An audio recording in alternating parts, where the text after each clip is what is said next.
How's it going, fellow turbo autists? Today we're doing a fun little video today. We're going to be going over my personal everyday carry and a few different differences and options I'll have depending on the scenario. So we'll start with something I think, even if you don't want to carry a gun, and I think before you start carrying a gun, you should start carrying medical. It's super important, of course. Get training, find a local Stop the Bleed course, talk to local paramedics, find friends, join the army, I don't know. Do what you got to do to get some training in this stuff. So what I carry is usually pretty basic, actually. I have this little ankle IFAK from Dark Angel Medical, and we've just got a nice big packet of trauma dressing packing gauze. Handy stuff there. I shouldn't have taken this out of a freaking thing. And we got in here, we got some quick clock bandages and gloves. Gloves are important. You might be like, oh, why do you have unwrapped gloves in your thing? Okay, it's not to protect whoever I'm working on, it's to protect me. If I roll up on like a car crash or something and I've got to help somebody, I'm gonna put the gloves on, and I'm not doing it to like keep them sterile. They're already not sterile. They just got in a car crash. They're full of yummy microplastics in all their blood. It's to protect me because I can't know what that person has. I don't know if that person has HIV. I don't know if they just shot up heroin, but I don't want it, so it's to protect me. And then also very important, a good cat tourniquet. I think, and most people in this sort of tactical zeitgeist space would probably agree that cat is one of your better options. I've heard good and bad about like the soft T tourniquets or whatever. As long as you're like not getting them from Wish and you're getting them from a reputable source like North American Rescue or something similar, probably gonna be okay. Next thing, a decent knife. You don't have to get something like I got. I got a very nice Boker knife here, nice little wood handle and Damascus blade and everything. Very fancy, very cool, very demure, as the kids say now. So stupid. And then on to the fun part that you're all here for, the guns I carry. So I usually rotate through 3 different guns, just depending on what kind of time of the year we're in, or what I'm wearing. Just depending on a bunch of different circumstances, I'll carry a different gun. So like right now, because it's summertime and I want to carry something that's light and not gonna be uncomfy and sweating, I have right here my little Smith & Wesson model 642.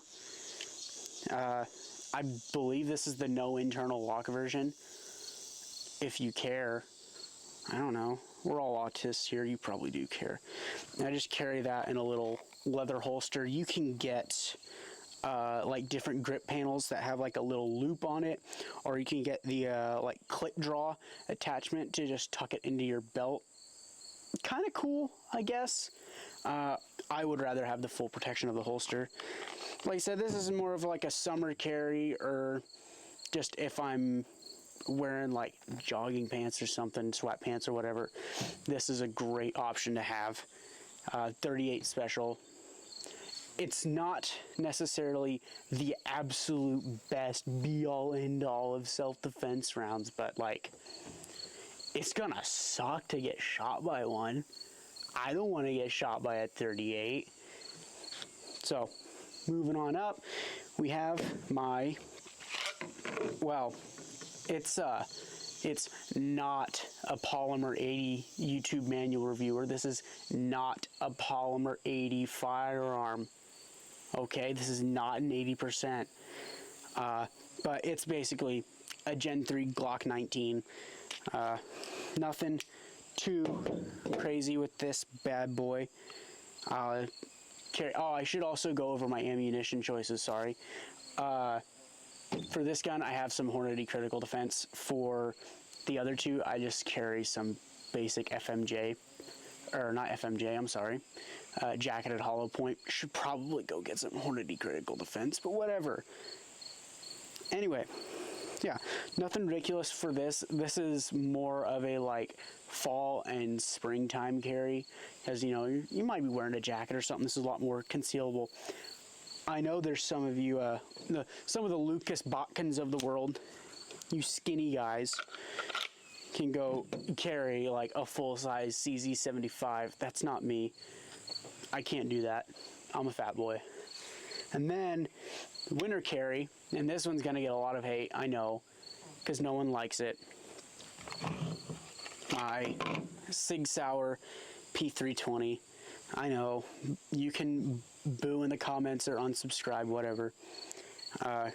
This one is great. It's the carry model, so it has a full-size frame and a compact slide.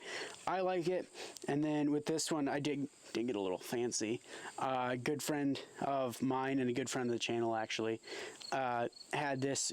Actually, he himself went and stippled this grip up and let me use it. It's so nice. Fantastic grip. Kind of got to wear an undershirt for it, because if you don't, you're gonna get scratched up just a touch. It's pretty aggressive, but I think it's a fantastic option. And if you'll look at some of my previous videos, you know how I feel about people claiming that the Sig Sauer P320 is not drop safe. Oh, it didn't go off. That's crazy, because it's drop safe. It is drop safe. I know it is. It has been since like 2017. They fixed it a long time ago. But enough autistic yapping here. A freaking yappinator over here. Let's go shoot these and see how they are as a regular carry option. Hey guys, does your car look like this after a night out of town? It's all right. I've been there too. There's been some hard times. But look, you get a car like this, kind of rough already, but then you total an insurance company, they want to give you next to nothing for it.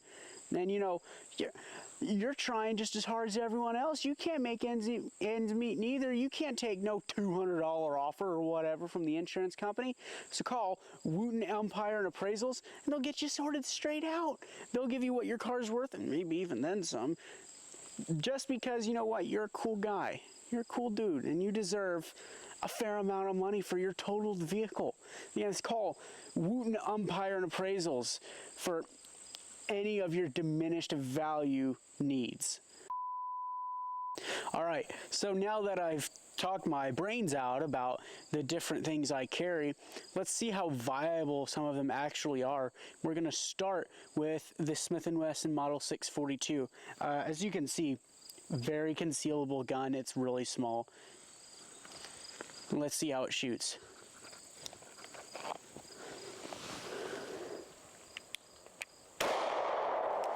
Miss. Miss. Let's try a bigger target.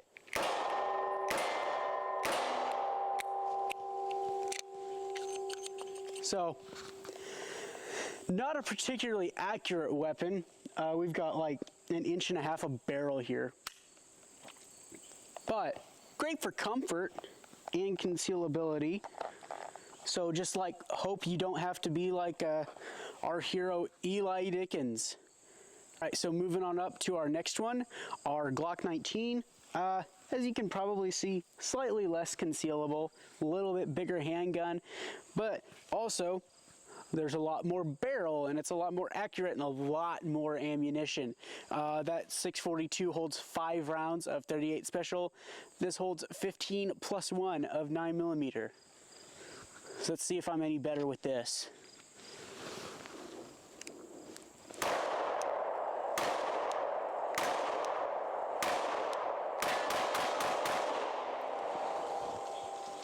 Slight improvement.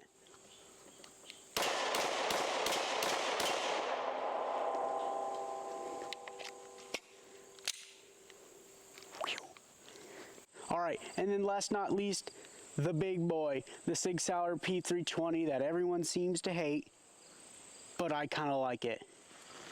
Again, much larger gun, not particularly concealable without like a jacket, for me anyway.